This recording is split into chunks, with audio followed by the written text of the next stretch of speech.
Continuing our programs on U.S. military veterans' mental health, our guest is retired Army veteran Major Yolanda Poullard.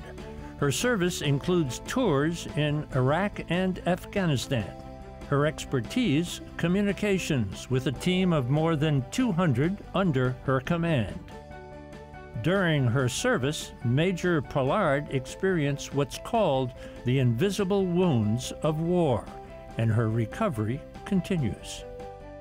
Major, thank you so much for joining us today. Thank you for your service.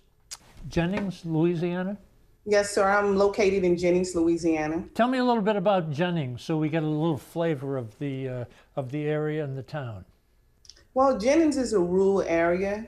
We're located 30 miles west of Lake Charles, Louisiana, and 2 hours east of New Orleans, Louisiana. We sit like in the middle of I-10.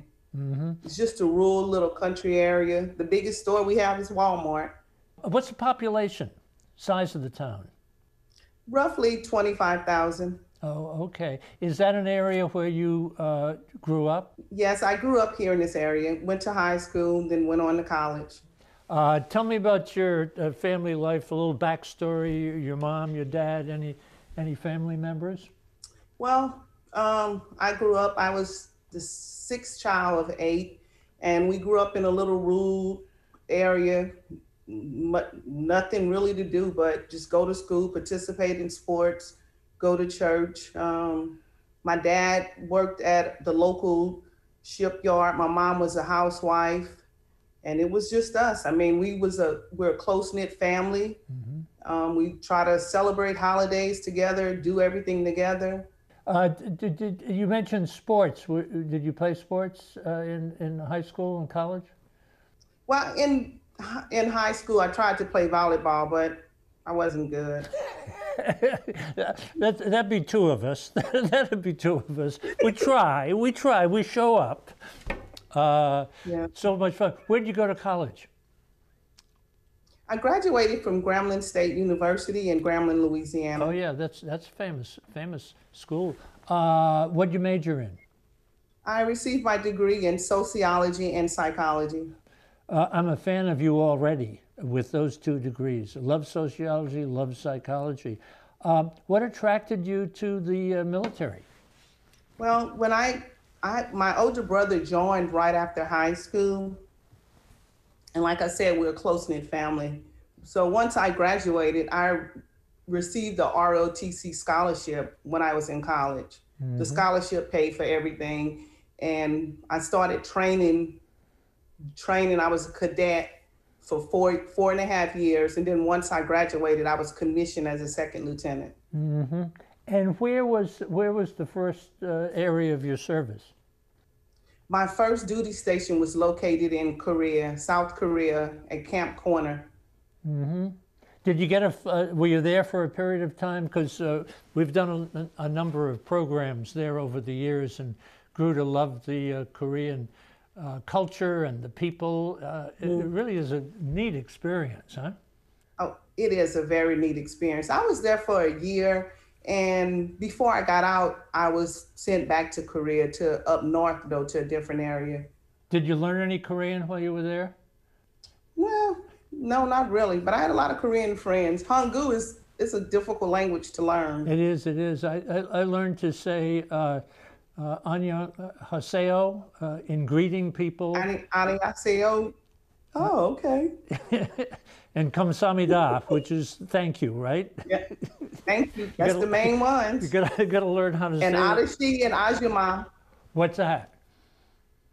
Adashi and Ajima. And what are they? Adashi is the older male, and Ajima is the older lady. Okay, thank you for the education. How many years were you in the military? I was in the military for 18.5 years. Whoa. And you rose to rank of major. What was your service in, so after Korea, were there other postings? Well, after Korea, I went on to Fort Hood, Texas, to Fort Gordon, Fort Stewart, and then after Fort Stewart that's when I deployed to the first war in Iraq. Okay. In Iraq, tell me about your experiences there, because we really, you know, we're here at home. We don't really have any experience of what it's like for the soldiers on a day-to-day basis. Well, during that period of time in Iraq, I was a captain and I was a company commander. I was responsible roughly for 262 soldiers. I mean, and we was responsible for providing communication for that area where we was located at, making sure we could communicate across the battlefield. Mm-hmm. And we would get bombed. We would sleep out in little tents, little dusty tents. I mean, it was really nasty. At that time, once when we arrived there, we didn't even have restrooms, latrines. You know, sometimes we had to dig a hole, you know, burn the feces. It was rough. It was really rough. And it was a challenge because this was my first time actually leaving home and being put into an environment like this. And this was something where I had to adjust and adapt and overcome because, again, I was this little country girl from Jennings, Louisiana, and now I'm up here in war responsible for 262 soldiers who I need to ensure that they need to get back home to their families. So so you had a huge leadership role there, and you were in a war zone. We have no sense at all of what, you know, you read, there was an article in the paper recently, or a news item recently, where there was some shelling into what they call the green zone, you know, and we don't really have an understanding of the stress, the pressures. I gather you're almost, if you're in a war zone, you're almost always looking over your shoulder. Yeah, you don't know you don't know where the enemy is at. I mean, it's very stressful, and you're constantly looking over your shoulder. And you're always on alert. You have to be prepared. You have to have the mindset, kill or get killed. You have to be prepared. Let me take a little break, Yolanda. We'll talk on the other side about some of the experience that you have faced personally and how you fit into the programs that we're doing about veterans, and especially about the Warrior Care Network. So sit tight. Back on the other side. This is America and the World. Underwriting for This is America and the World is made possible by the Japan-America Society of Washington, D.C., featuring the 29th National Japan Bowl, a Japanese language and culture competition, streaming live April 9th, 2021. The National Association for Children of Addiction. Faces and Voices of Recovery. The Forerunner Foundation, the Rotondaro Family Trust, the Sultanate of Oman, the Kingdom of Morocco, and the Embassy Series, Uniting People Through Musical Diplomacy. We are talking with Major Retired Yolanda Poullard. She's down in Jennings, Louisiana, and learning a little bit about her life in the military. The transition after having been in the military for a number of years to come out must be very, very difficult. You're used to a kind of a structure, a sense of purpose. You are leading a huge team. So the transition from being in a war zone, and you mentioned, you know, it's kill or be killed, coming out into civilian life, was that a difficult transition? It was very difficult. I mean, because your mind is set a certain way. I mean, Every day you wake up at a certain time, you do physical training, you eat at a certain time. When you're in a war zone, you're basically on that same routine, but it's a whole lot stricter. And you're constantly training and preparing yourself. And I think the biggest transition for me was the things that I encountered in war, the things that I saw, the things that I had to deal with. I carried them back home with me.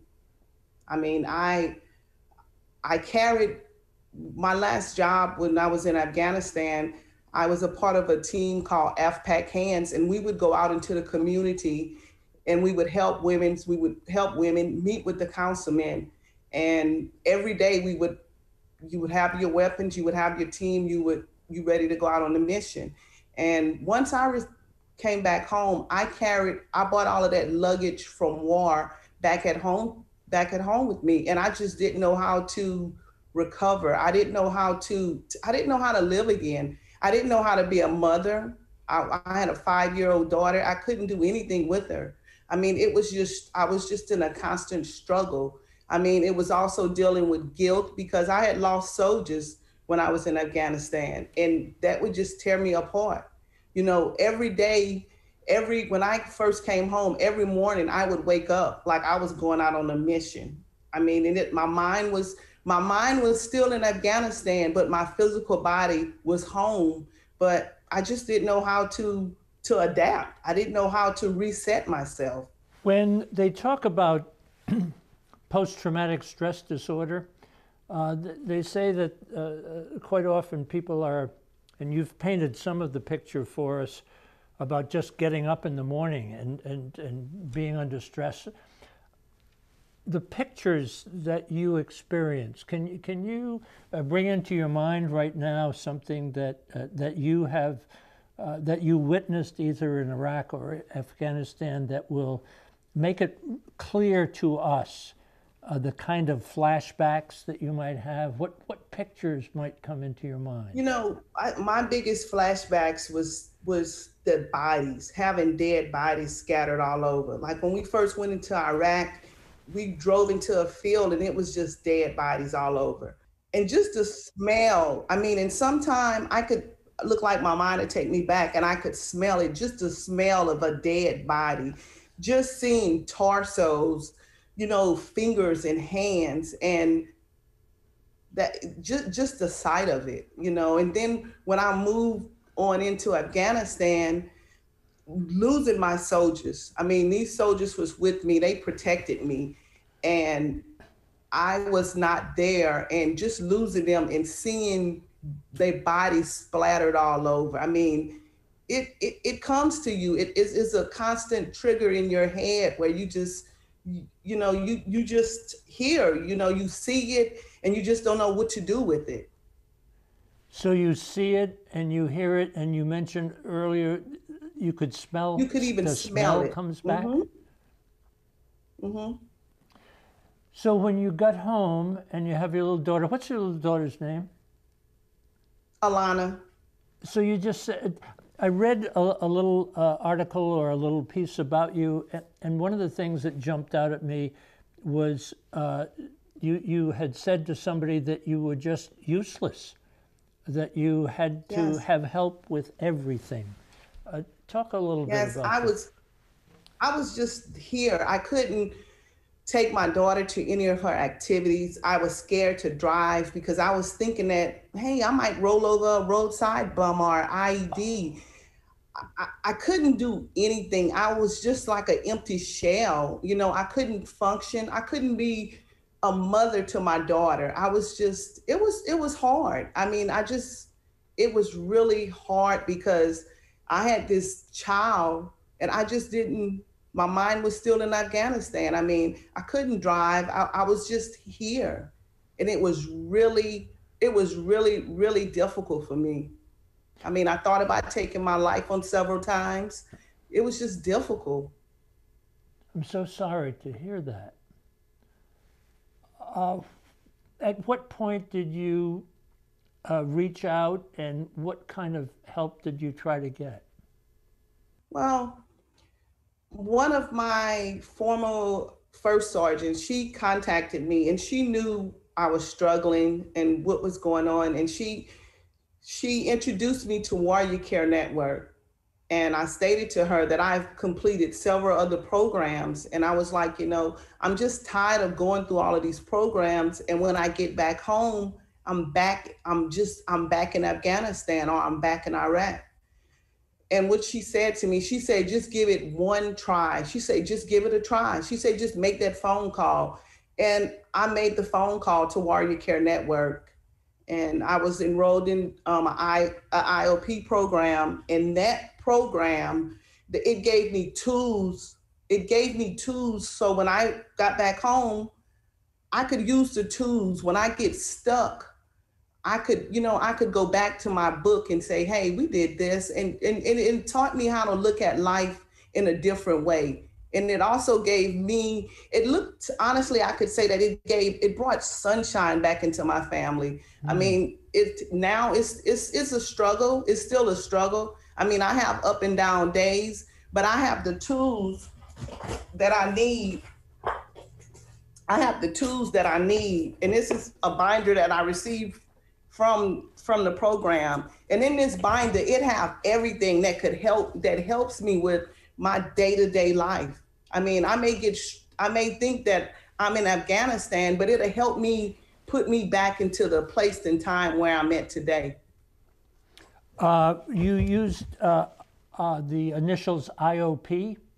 Is that, could you help us understand? That's in the intensive outpatient program. Okay. And that program, my program that I attended was at UCLA with Dr. Joe.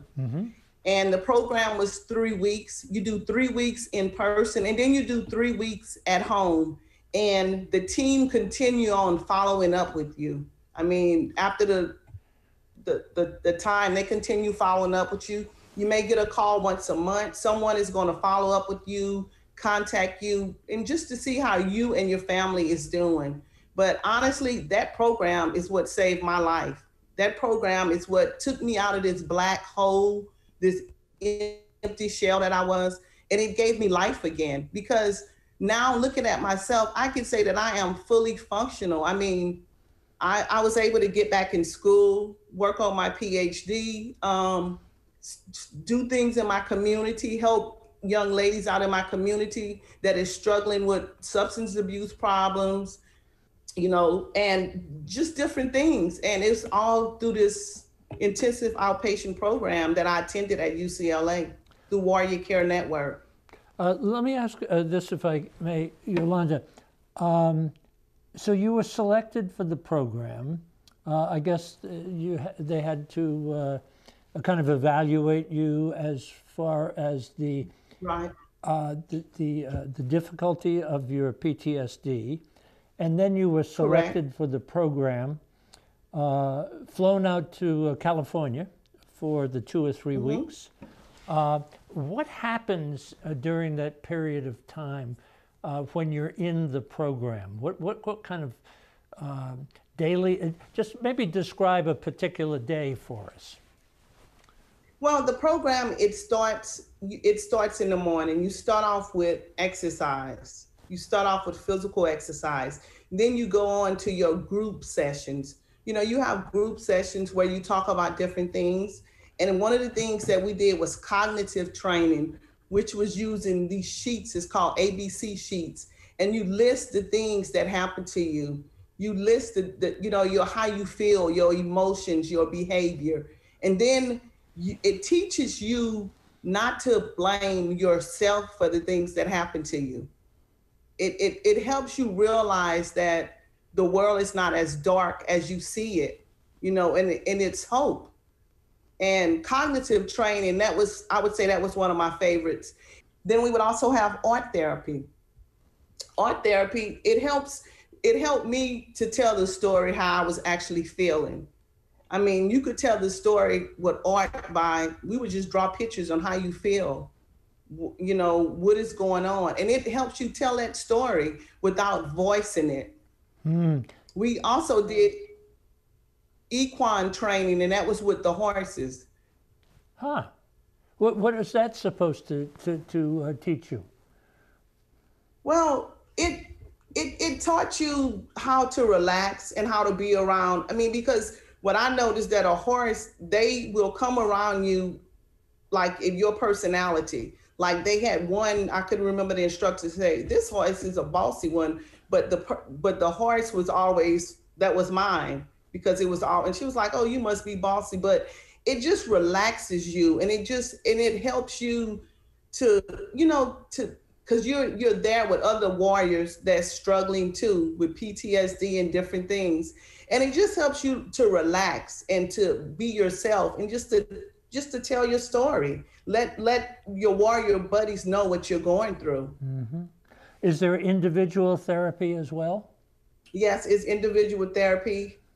Yes, and the individual therapy, it goes in depth. I mean, you talk with your psychiatrist or your counselor, you talk, I think the session was maybe for 45 minutes, sorry. And it's a very in-depth session, and it's very tiring and stressful, because if you put your all in all into it, you will be tired, you'll be drained, because it's like peeling an orange. They're going to go deep, and they're going to go to the root to help you find the root of the problem, and to help you come up with a solution on how to live and deal with the problem. Can you put your finger on, of course, everybody's individual, everybody's different, mm-hmm. but can you put your finger on what was at the root of your problem, what you discovered there that has helped change your life? I think I really had several problems. That was one of the things, was the military sexual assault that I was also dealing with. Oh. And then also dealing with losing my soldiers. I mean, and for so long, I always thought it was my fault with the things that happened to me while I was in the military. I mean, I was there to do a job, and I would tell myself I failed by the things that happened to me, by being assaulted, never known, by a fellow soldier or whomever. But I always blamed myself for it. I didn't know how to deal with it, and the program actually broke it down for me and showed me how to deal with military sexual assault. It helped me learn that, hey, it's not your fault. You was there at that time and place. You still can't blame yourself. It just gave me that comfort. Thank you for sharing that with us. Life today. I understand you're kind of set up a program in your church, that you are actively doing things with your daughter, that you're working on your doctorate, which I think is terrific as well. Yeah. I guess the bottom line here is it's difficult sometimes to ask for help, but treatment works, huh? It works. Can you wrap up, because we're coming to the end of our time, with a little bit of encouragement to perhaps other veterans who are exhibiting some of the symptoms and have gone through some of the experiences that you have, to encourage them to reach out, to make that telephone call to the Wounded Warrior Project and the CARE Network? I would like to tell each and every veteran that is struggling that you are not alone. I mean, you're not alone. I mean, each year, each day, each hour, we lose so many veterans to suicide. I mean, we're struggling, but you are not alone. I mean, because it's people out there that's willing to help you and that will help you. Especially, I know for a fact, Warrior Care Network, someone is there that will help you, and they will help you get the right treatment you need at the time and help those invisible wounds heal. And that is one of the biggest things, the invisible wounds. We need to help our fellow veterans heal from those invisible wounds. And Warrior Care Network is the answer. Major, thank you for your service abroad, but also thank you for your service today and for the education and the honesty and openness and vulnerability that you've shared with us. I think you're going to help a lot of folks. Thank you. Thank you. If you are in crisis or know someone who is, these resources offer immediate help.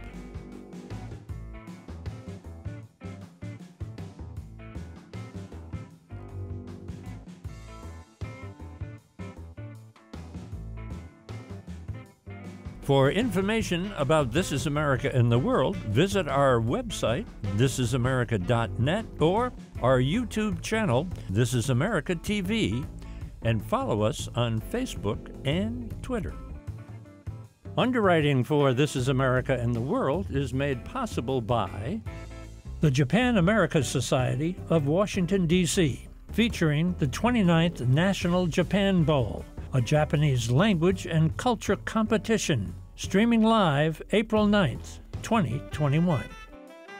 The National Association for Children of Addiction.